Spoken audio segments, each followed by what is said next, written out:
What's up, everyone? It is Diecastbuffet here again with a 2025 Brad Keselowski Build Submarines.com salutes Ford Mustang from the 2025 Coca-Cola 600.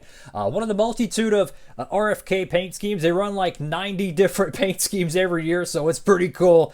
Let's go ahead and check this one out. Diecast box in hand, and welcome to today's Diecast review. This is one of the multitude of alternate paint schemes for Brad Keselowski in 2025.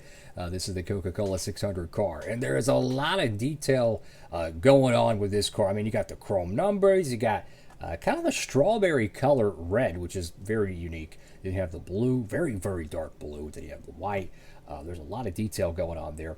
The official name for this car is right there, the BuildSubmarines.com salutes Ford Mustang. Even the roof has a little bit of some stripes going on there. So there's a lot to look at with this paint scheme. It is one of the final plastic chassis diecast to be produced as they're transitioning to the diecast chassis, rubber tires. So we'll be taking a gander at that. I'm going to go ahead and open it up. I'll be right back. Man, I tell you, the chrome numbers on these next-gen cars, man, they're just fantastic, dude. Like, you can put chrome numbers on any paint scheme. I don't know why, but it just works. It just works, man. Anyways, let's go over to the front of the diecast here. So again, this was ran at the Coca-Cola 600, so you got the the different style tires, the different style front windshield banner. Over here to the top of the diecast, again, on camera, it might not look like this, but this is more of a strawberry red, which is very uncommon traditionally for a lot of paint schemes, usually just a normal red. But this one is a strawberry red, so that's kind of a difference with this paint scheme. Give it a little bit more uniqueness, if you will, with it. So you have these stripes that go across the roof number over here to the hood of the car. Then it says, "We build giants" right there on the hood of the diecast. You have, I believe it's black or dark blue where the stars are. You have two BuildSubmarines.com logos right here on the hood of the car. And then, how about this? You go to the front of the diecast, and it's a very dark shade of blue. But then you have this random, like, I don't know what they call this. I guess it's the gap between the two grill pieces. You know, like the Mustang logo grill, and then there's a lower valence grill. I'll try to find another paint scheme to kind of show what I'm talking about. Oh, this is a perfect example. Check this one out. So this is a Noah Gragson 2025 Rule King car. But you can see that gap between the two grill decals. Put that between the two grill decals. And then notice this as well. Over here to the not shark fin, but the corners on the splitter, they put it there as well. Like, that is a lot of detail. I have never seen any paint scheme do that. That's pretty cool. That kind of makes you wonder all the different variations of paint schemes they could do. Like, I didn't even know they could put decals on the splitter because teams would maybe modify it. That kind of makes me wonder, could they do that on more paint schemes? Because traditionally, and I'll show another diecast, the only detail we ever see in terms of like variation is like when they putting, I guess it's tape or something to show the clearance, I guess for, ride height purposes. But the Hendrick wins, they always have yellow on the corners of the splitter. So that is very, very unique stuff. And that's kind of the cool things about diecast reviews. You learn a lot of little things that traditionally you just don't get to see until you get the diecast up close.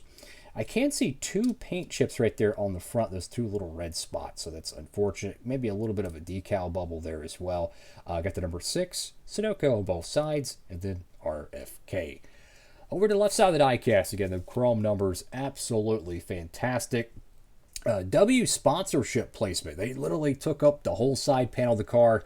I like that. And with the number, or not number, but the letters being a little bit more of a shorter font, they took up the free space of the car by adding all these stripes and whatnot. So RFK, in my opinion, they have probably the second best paint scheme department in the current day NASCAR Cup Series as of 2026. I think all around the top three teams for just paint schemes, Trackhouse, Roush, and then probably 2311, in my honest opinion.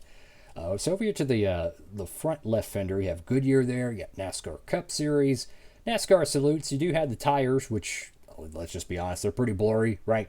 Hopefully the rubber tire print for any variations of tires will be much more higher quality because it's pretty pixelated there. Let's just be honest.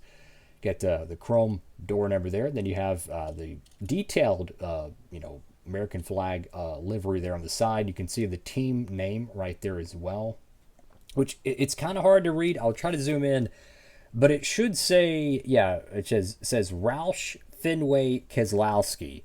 They do that on every Roush paint scheme, which is kind of more impressive that they keep the little stripes down here on every single Roush car. That's kind of hard to do with a lot of paint schemes, right? To keep a similar style to all of them. Yet they do so very well. Got Solomon Plumbing there, Ford Performance. Brad Keselowski on the name rail. Over here to the B post, you have Ford, Simeon's. I have no idea what that decal is. And then I see Castrol there as well. Got Kroger on the C post. Over to the back panel of the car. This is very different. So we see a return of the stripes right here at the top. You have buildsubmarines.com. You have a little bit more detail around the back. You have Ford decal there. Almost looks like a raced version with a little bit of shadowing there, like it was, like bump drafted or something. Consumer cellular right there on the left side. Number 6 on the right side. The stripe, not perfect, but good enough, right? Go to the right side of the diecast once again. I like the color choice, though. Again, the strawberry red, definitely not common with a lot of the patriotic cars, so that's pretty interesting to see them do that. I will say, though, the 2024 car, man, that paint scheme was pretty darn cool. It had like fireworks or welding. It was really cool in the hood of the car. So I tell you, Roush's paint scheme department, they got 3 full-time drivers. Priest, Busher, and Brad. They have a lot of different sponsors, a lot of different products, right? And yet they always bring fantastic paint schemes to the track. I mean, you think about all the different Kroger cars they've ran, right? I mean, have you seen how many people want the Cinnamon Toast Crunch diecast from Chris Buescher 2025? I mean, that's one of the hardest diecasts to get, right? The Chili's Carson Hocevar car. When you have all these different sponsors and you make cool looking paint schemes, the fans want them, right? And Roush certainly has a lot of them. The Ryan Priest, what is it? It was like a Little Bites car or something. That diecast sold out immediately, right? I couldn't even get it. I wanted to get a diecast review, on it, and I couldn't even get the diecast. It was already sold out by the time it showed up. So, Roush, they got some fantastic paint schemes. Top of the car, you have the number 6 there with it's a little bit of a different color because on the door number it's obviously chrome. On the roof it is white in the middle, and then the outside of it you do have the black outlining there. You see there's stripes right there from the hood. Over here to the top of the car you have buildsubmarines.com once again, and then over here to the deck lid of the car you have Blue Forge Alliance, and I have no idea what that is. You have Keselowski on the back window with the 2 shark fins, as it was a 1.5 mile.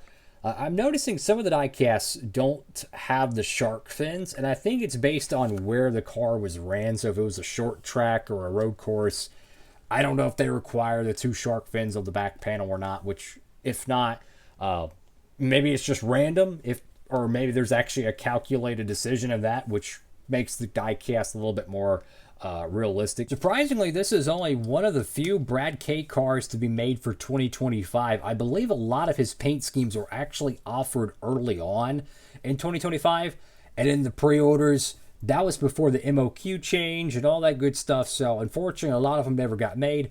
Hopefully for 2026, though, we see a lot more Brad Keselowski diecasts getting made because he runs like 30 different paint schemes every year. So there's plenty to choose from.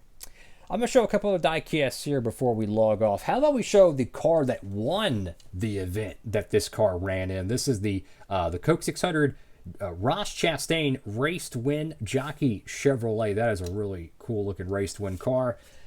That diecast is awesome. Then you have, well, of course, the Chase Briscoe car, right? That car ran at the Coke 600. And then how about Jimmy Johnson? Because why not? It's Jimmy Johnson, the 700 start car, Carvana. Got that neon, kind of a lemon dew yellow. That thing is absolutely amazing. And we'll show that Noah Gragson car once again here in studio, the Rule King car. Pretty cool stuff, fellas. Thank you all for watching. Make sure to like, comment, and subscribe. That's all for now, fellas. DB signing off.